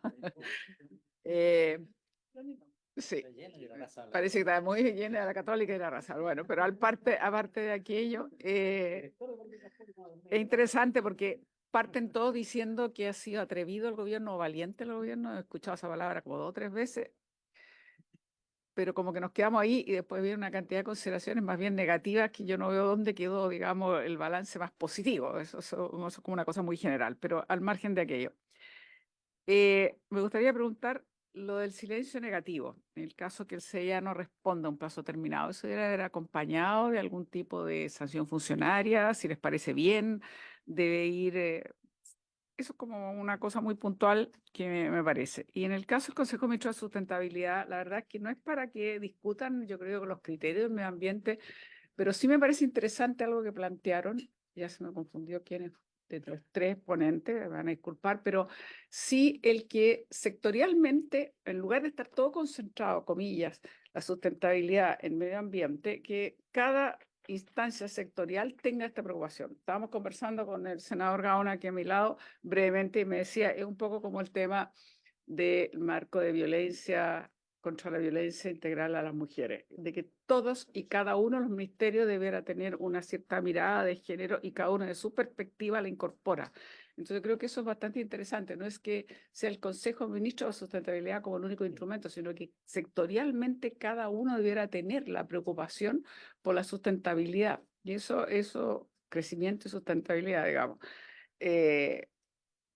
Eso debiera como buscarle la manera de una salida. A mí me pareció eso, que valía la pena. Ahora, me parece también que efectivamente si se incorporan nuevos elementos como hidrógeno verde, ya no me acuerdo cuál otro era más, pero bueno, en fin, 2 o 3 nuevos. ¿Ah? Desaladoras, exacto. Bueno, 13 funcionarios más, francamente, no resisten. Okay, aquí hay una batalla, yo sé que es bien difícil, la ministra llegó, aprovecho de saludarla, por supuesto, pero sabemos muy bien siempre las férreas oposiciones de Hacienda y las dificultades, pero con 13 funcionarios más, seamos realistas, no les va a dar abasto. Desaladora, estamos tramitando en la Comisión de Recursos Hídricos, que preside precisamente el senador Gaona, estamos tramitando la ley marco, se supone que es un proceso que va a ir fluyendo, ya existe hace mucho tiempo y va a ir fluyendo cada vez más, digamos, son 8 las discusiones, pero entonces creo que no da abasto, o sea, hay que ser sincero en esto, entonces no puede ser. No voy a ampliar lo que se ha dicho ya bastante porque creo que no corresponde, que sabemos que hay un cuestionamiento si centramos una decisión finalmente mucho más discrecional en la cabeza del SEA regional, por decirlo así, en lugar de un órgano más colegiado. Creo que eso ya se ha dicho bastante. Y sí me parece que lo de la conciliación, lo de la participación temprana y con las características que le ponen puede ser bien interesante. Efectivamente, en la última presentación, que han hecho más un estudio más amplio sobre las conflictividades y lo que se desarrolla, creo que eso efectivamente puede ayudarse mucho. Lo dijimos ayer, con ciertos requerimientos más específicos para evitar manipulaciones o malos ejemplos de manejo con la comunidad. Pero sí creo que eso puede ser un elemento interesante que nos ayude a evitar la conflictividad y por ende reducir los plazos, que es lo positivo que trae rebajar la conflictividad, dado la correlación positiva que tenemos entre conflictividad y plazo. Y también me pareció interesante lo de la conciliación o mediación. Yo creo que hay experiencia y si no son tantos los casos, quizás podría explorarse. Lo dejo hasta ahí en el tiempo. Gracias, presidente. Gracias, senadora. Senador Allende. Senador Matías Juncker. Muchas gracias, presidente. Muchas gracias a todos los expositores. Respecto del proceso de participación ciudadana temprana, que me parece coincido que es una de las buenas propuestas de este proyecto, lo que uno observa, y lo hemos visto con el senador Gaona en los proyectos más polémicos que ha habido en la región de Coquimbo, es que quienes se movilizan en los procesos de participación ciudadana generalmente son las ONG. Muchas veces son ONG que no tienen ninguna vinculación con los territorios ni con las comunas donde se pretenden emplazar los proyectos. Muchas veces son ONG extranjeras legítimamente. Yo creo en la cooperación internacional en esta materia. Pero el ciudadano a pie, que va a ser afectado en su vida diaria por los impactos positivos o negativos del proyecto, generalmente no se produce. Hemos tenido el caso en la comuna de Leyera, por ejemplo, respecto al proyecto Dominga, donde el alcalde llamó a una consulta ciudadana. ¿Cuál fue el porcentaje de aprobación del proyecto? 90 y algo. No, más del 90% de apoyo al proyecto. Y claro, ¿dónde se generaba el ruido, las controversias? En ONG de Santiago, generalmente, o extranjeras. Entonces, ¿cómo creen ustedes, desde el punto de vista del Centro de Políticas Públicas de la Universidad Católica, pues ustedes veo que se han enfocado especialmente en este punto, desde el punto de vista de las ciencias sociales, y que tiene mucho que ver con lo que planteó también el profesor Ricardo Irraza, en el sentido de cómo incorporar el criterio social en la sustentabilidad, que esa participación temprana, yo estoy totalmente de acuerdo con ustedes, sea obligatoria y no voluntaria, efectivamente pueda involucrar e incorporar a todos los habitantes de los territorios que son afectados en su vida diaria por los proyectos. Gracias, presidente. Gracias, senador. Senadora Paulina Núñez. Gracias, presidente. Bueno, saludar a todos nuestros invitados, a la ministra, a su equipo, a mis colegas. Y yo tengo preguntas súper concretas, porque, por ejemplo, el profesor Irarrázaval decía que respecto al recurso de reclamación único, jerárquico, quedó mal. Decía, quedó mal en el, no sé si en el contenido, bueno, evidentemente en la redacción cuando no hay un buen contenido, pero en definitiva quedó mal. Entonces, a mí me gustaría ir un poco más allá, y por eso es mi pregunta, ¿cómo debería quedar? Porque la verdad es que ha habido bastante acuerdo en que un recurso único y evidentemente jerárquico podría dar mayor certeza y lo estamos viendo, digamos, con buenos ojos, pero ¿cuál es ese contenido y qué es lo que quedó mal? Respecto de la Cámara, y evidentemente en lo que les compete a ella, ¿cierto? Y el giro, acá lo que se busca es mayor eficiencia, ojalá cortar los plazos, lógicamente dentro de lo que sabemos que son nuestros pilares, sustentabilidad, eficiencia, etcétera. Entonces, a mí me gustaría saber respecto de esta actividad que tan golpeada ha estado y está, cómo este proyecto podría ayudarles, cumpliendo con todo lo anterior, principios y lo que he dicho, para que podamos reactivar la actividad y si están viendo que esta reducción de plazo y esta mayor eficiencia responde a esa necesidad o directamente dónde, y por eso me concentro en esto, podríamos acortar esos plazos sin, por supuesto, saltarse ningún requisito de los que ya estamos hablando. O sea, si ven en algún espacio, más que alertar que hay vacíos, sino que dónde se podría seguir, ¿cierto?, haciendo más eficiente este proyecto. Y respecto de la participación, eh, mm, al fin, yo comparto lo errado de la voluntariedad, es lo que lo quiero decir, porque al final del día participan los mismos con los mismos estudios jurídicos, con los mismos, entonces participan los mismos. Y sí creo en una obligatoriedad que lógicamente cumpla con requisitos, que cumpla con estándar y no que sea una especie de obligatoriedad y que por lo tanto obliguemos a quienes a lo mejor no tienen ningún interés de participar o están de acuerdo con el proyecto a que participen igual. No, no, me refiero a una obligatoriedad de cumpliendo determinados requisitos tengan esa oportunidad, ese sea el momento de pronunciarse respecto del proyecto. Gracias, presidente. Por ahora, ya.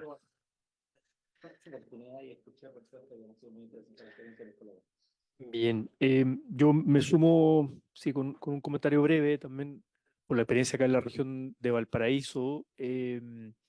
Sí tenemos, es verdad que las ONG, tanto de Santiago, nacionales o extranjeras, tienen muchas veces incidencia y asesoran a las comunidades, pero acá tenemos experiencia de vecinos y vecinas que se organizan y por harto tiempo, proyectos. Me parece interesante lo que plantea el estudio del Centro de Políticas Públicas con conflictividad y cómo define la conflictividad, ¿no? Donde el titular tiene una relación, una mala relación con la comunidad. Y ahí no solo están las ONG, por lo menos lo digo desde la experiencia de la región de Valparaíso, y donde creo yo también hay muy buenos ejemplos de cómo las empresas han ido entendiendo una buena relación con la comunidad, a diferencia de cómo lo entendían tal vez décadas atrás, o algunas la siguen replicando, que es simplemente como construir canchas de fútbol o cosas de beneficios, digamos, sociales que las juntas de vecinos, las alcaldías le piden, ¿no? Que es como comprar un poco la voluntad ciudadana local, sino que hacerse cargo de los impactos ambientales y sociales negativos y eso incorporarlo en el diseño del proyecto, en el diseño, en la planificación, ¿no? O sea, algo mucho más profesional. Y eso claramente disminuye los tiempos y disminuye la conflictividad. Ese punto quería resaltarlo. Nos quedan muy pocos minutos para el término de la sesión. Le damos una última ronda, digamos, a nuestros invitados e insisto en el punto de que nos puedan hacer llegar también por escrito más elementos, más observaciones o propuestas para el proceso de indicaciones, si es que así lo estiman. Sí, le doy la palabra a todos. Si les parece, obviamente tenemos compromisos, almuerzos, etcétera, con las bancadas, pero si nos podemos prorrogar unos minutos y, claro, 10 minutos y si alguien tiene que irse, bueno, se va. Pero entonces, Cámara Chilena, profesora Raza, del Centro de Políticas Públicas. Bueno, la pregunta que hizo la senadora Paulina Núñez respecto a cómo podría ayudarnos a mejorar la actividad, si bien en el mensaje del proyecto vemos muy buenas intenciones, pero no vemos coherencia en esas intenciones con lo que quieren lograr. Creo que no se quieren tener las conversaciones que se requieren tener con respecto a lo que decíamos en nuestra exposición, respecto a sincerar, como sincerar vías de ingreso, sincerar, ¿cómo se llama?, el listado taxativo que ingresa, que no, si vamos a dejar efectivamente todo en responsabilidad del titular, porque el titular no tiene ni un peso en lo que plantea. Creo que ese tipo de certezas necesitamos tener cierta estabilidad en las resoluciones de calificación ambiental, incluso también porque, por ejemplo, con la revisión de las RCA que provengan de declaraciones de impacto ambiental, cómo un titular puede, en construcción se llama cubicar, cuánto cuesta un proyecto si en la mitad del proyecto, mientras lo están ejecutando, esas obligaciones se van a modificar y no sabemos cuánto valen. ¿Quién va a querer invertir en esas condiciones? ¿Cómo podemos tener un contrapeso a eso?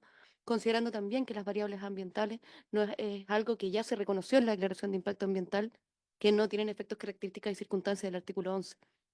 Entonces, eh, si bien reconocemos el esfuerzo que hay detrás, creemos que a través de esta vía no, y que hay materias que no, tal como planteamos, que nos dicen relación al pacto fiscal. La carga dinámica de la prueba es algo de Escazú, como, ¿por qué está acá? No es que nosotros no encontremos que sea una discusión importante y relevante, al igual que, por ejemplo, planteó en alguna oportunidad el senador Durresti, revisar el tema de la casación. Creemos que es importante, pero no en este proyecto. Compartimos eso con el Ministerio del Medio Ambiente. Entonces, como ahí como Solo para complementar, creemos importantísimo que se regule la ley ambiental, como lo decíamos desde un principio. Pero esto no puede ser así por sí, sin certeza. Hoy día, nuestro sector de la construcción, puntualmente, tal como lo señalamos y explicamos recientemente, tenemos que ir a la banca, tenemos que buscar diferentes tipos de financiamiento. Y en ese proceso de financiamiento tenemos que dar certeza para los proyectos de inversión en general. Entonces, si no tenemos reglas claras, como lo dice el titular, difícilmente vamos a poder salir adelante de esta situación difícil que enfrenta el país en base a la inversión. Eso, presidente. Profesor Ricardo Irarrázaval. Gracias, presidente. Rápidamente a las preguntas bien puntuales. Yo creo que es muy útil la inclusión del silencio negativo. La ley 1880 lo incluye, pero es una ley general. Entonces es muy útil que quede expresado expresamente respecto al procedimiento administrativo ambiental. Voy a dejar para el final el tema del Consejo de Ministros para la Sustentabilidad, que yo creo que es un tema bien relevante y bien político. Yo creo que es bien importante de analizar. El tema de la participación anticipada. Se ha trabajado muchísimo. El trabajo el que hizo la gente de Valor Minero fue increíble. Un poquito ya está todo más o menos bien claro, pero hay un tema que es relevante y tiene que ver con la obligatoriedad. Se ha hablado de proyectos anteriores de umbral, ¿no es cierto? Proyectos grandes que ingresen, ¿no es cierto?, a participación anticipada. Pero el gran problema se produce, creo yo, y esto es un comentario técnico, con la evaluación ambiental. O sea, ¿qué se analiza la participación anticipada y qué se analiza en la evaluación ambiental? Si generamos algo vinculante a la participación anticipada, vamos a generar un problema técnico no menor en la evaluación ambiental y un descrédito de la evaluación ambiental. Entonces, el proyecto de ley en forma inteligente esboza cuestiones que no tienen que ver con la evaluación ambiental, que es como el insumo para la evaluación ambiental. Localización, temas de diseño de proyecto. Entonces, claro, en el fondo yo llego a un acuerdo de localización con una comunidad y después lo llevo al estudio de impacto ambiental y eso está muy bien. Pero ¿qué pasa si en el fondo si se empieza a enredar y en el fondo y la discusión va a ser ahí, con el facilitador, ¿no es cierto? Que así sabe que, ok, veamos temas de impactos ambientales, aquí demos una medida, una mitigación. ¿Cómo conversar eso con el 13 bis actual, en la ley 1300? Ese es un buen enredo, ¿ya? Entonces uno debe ser súper claro qué es participación anticipada y qué es evaluación ambiental, para no generar una confusión entre ambos escenarios. Respecto al tema de la invalidación administrativa ambiental, es un comentario más bien de redacción. Yo creo que la idea es súper clara, en el fondo de eliminar la invalidación administrativa ambiental, ¿no es cierto? Si es que se produce este recurso único, simplificado, etcétera. Pero hay una mención media rara en la redacción, que habla de volver a la invalidación ambiental. Entonces yo creo que más bien hay que sacar, porque eso es, el 17 número 8 ya es la invalidación ambiental. Entonces hay que referirse al procedimiento de evaluación ambiental. Ese es un poco... La investigación ambiental excede al CEIA. Sí. Esa es la... Sí, está bien, pero yo creo que habría que centrarlo en el CIA, creo yo. Sí. Pero bueno, pero es un tema de redacción, no tiene ninguna connotación mayor. Sí. ¿Ah? Y finalmente el tema, si no me queda nada en el tintero, el tema del Consejo de Ministros. En el año 2010, uno de los grandes temas que se discutieron fue justamente cómo incorporar lo transversal del medio ambiente a nivel del Estado. En el proyecto de ley original de la expresidenta Bachelet no estaba el Consejo de Ministros de Sustentabilidad, fue un tema que se discutió y se incorporó durante la discusión. Y la verdad que efectivamente hay un resorte político en el Consejo de Ministros. Alguien puede pensar, en el fondo, claro, que es para torpedear temas de medio ambiente. Alguien puede pensar, no, que es para torpedear temas de agricultura, de economía, de minería, de energía. ¿Qué temas son los que analiza el Consejo de Ministros? Y la verdad que el artículo 71 de la ley 1300 no quedó claro qué temas son los que tiene que analizar y cuáles son las facultades específicas de este Consejo de Ministros. Yo al revés, en el fondo, en vez de menoscabar al Consejo de Ministros, yo les daría más facultades desde la lógica de sustentabilidad. Y ahí también yo creo que es importante, de frentón, incorporar lo social, que es como la varita olvidada de la sustentabilidad, que de a poco se va incorporando a través del Ministerio de Desarrollo Social, y que es relevante, pero que de alguna manera esa lógica de los ajíes, que es el análisis económico general y social de la norma ambiental, bueno, es lo propio de la evaluación de políticas públicas. Sabe que esto es la idea, estos son los efectos de la idea. O sea, avanzar en eso es avanzar en cuestiones muy básicas de política pública y de evaluación de política pública. Y el Consejo de Ministros es para eso, para evaluar políticas públicas en forma transparente, ¿no es cierto? Que queden los antecedentes, la información, etcétera, etcétera, etcétera. Yo creo que hay que fortalecer el Consejo de Ministros. Muy bien, muchas gracias, profesor. Por último, Centro de Políticas Públicas, la Católica. Voy a abordar brevemente el tema de actores que no son de la región o de las comunidades afectadas y cómo pueden ir participando.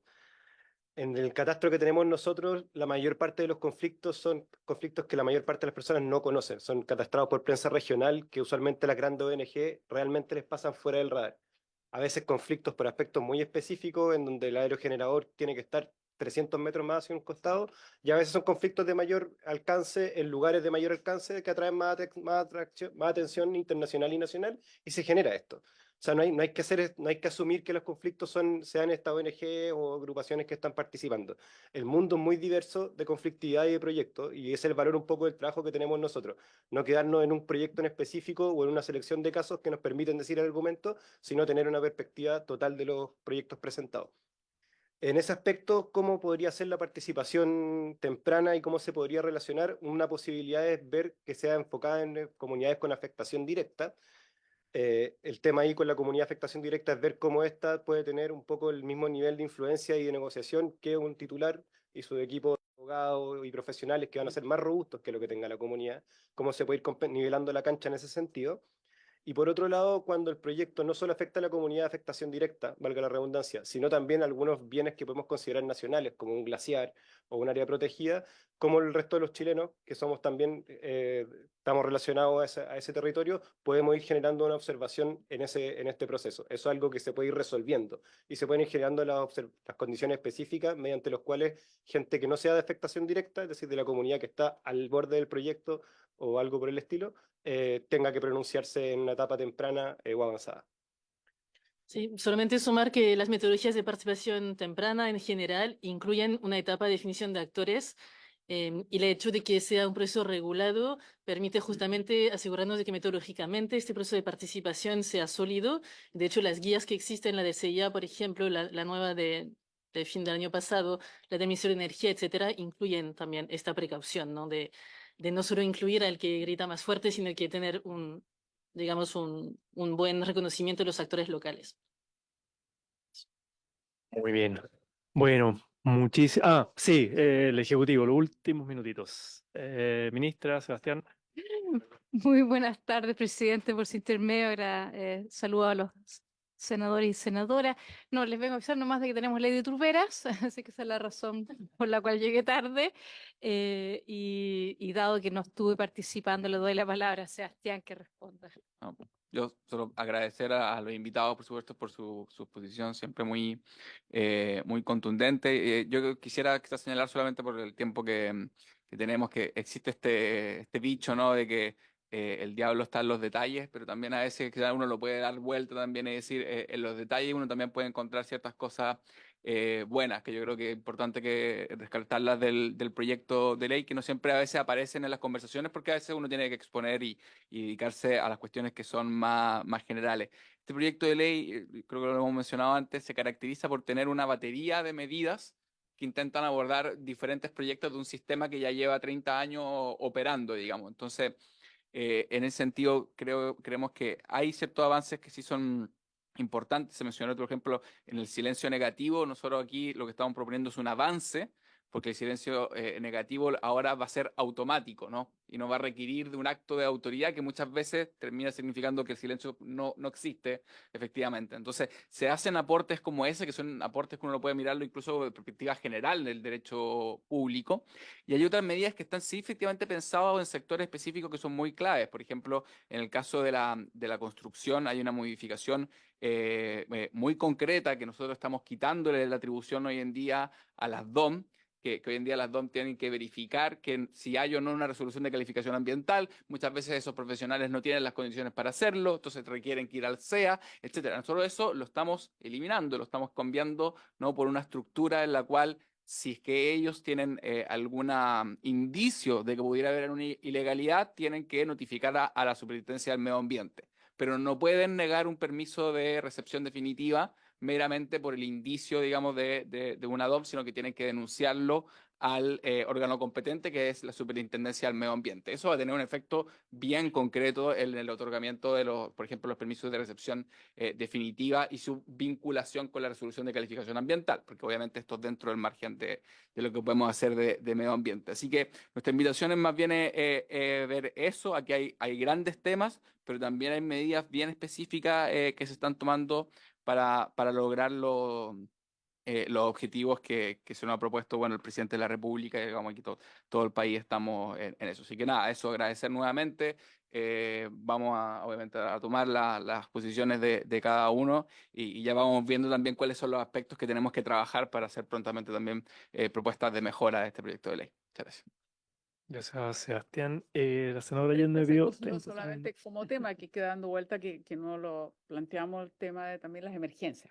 Yo creo que es interesante saber qué va a abordar, qué se entiende. Por aquí se mencionó, no sé si fue la Cámara Chilena de Construcción, el plan de emergencia habitacional debiera contemplar algo, por ejemplo. Entonces yo creo que vale la pena darle una vuelta, pero no se ha visto. Y la otra cosa que me llama un poco la atención, yo no creo que necesariamente tengamos que replicar en este proyecto todo lo que de alguna manera incluye el pacto fiscal. Una cosa es que sea parte de lo que el pacto fiscal busca y otra cosa es que nosotros tengamos que hacer una especie de réplica concreta de cada una de las situaciones porque no corresponde. Entonces también ahí hay una cierta, hay que delimitar bien qué se espera y qué no debiera ser parte. Creo que son las dos cosas. ¿Puedo hacer? Sí, ministro, muy cortito que estamos Ya, pasados en el... muy brevemente, quisiera reforzar el tema ayer lo mencionamos. El proyecto de ley se modificó para que tuviese los elementos de reducción de tiempos y plazos. Pero hay otro aspecto importante, porque uno podría decir, claro, yo voy a cortar por acá, pero tengo otras medidas en las cuales va a aumentar el tiempo. Y eso efectivamente no es así. Y todas las otras medidas uno puede decir, ya, esto no aporta directamente a la disminución de plazos, pero lo que sí les podemos asegurar de que nada de lo que hay aquí en el proyecto de ley aumenta el plazo. Y esa es una de las razones, por ejemplo, por la cual la propuesta es que la participación anticipada sea voluntaria, porque efectivamente si lo dejáramos obligatorio, ahí sí estaríamos agregando plazos. Eso también quería dejarlo claro. Muy bien, muchas gracias nuevamente a los invitados por su tiempo, sus presentaciones, el contenido y la disposición a colaborar en esta importante discusión. Por haberse cumplido el objeto de esta sesión, esta se levanta. Gracias. Recording stopped.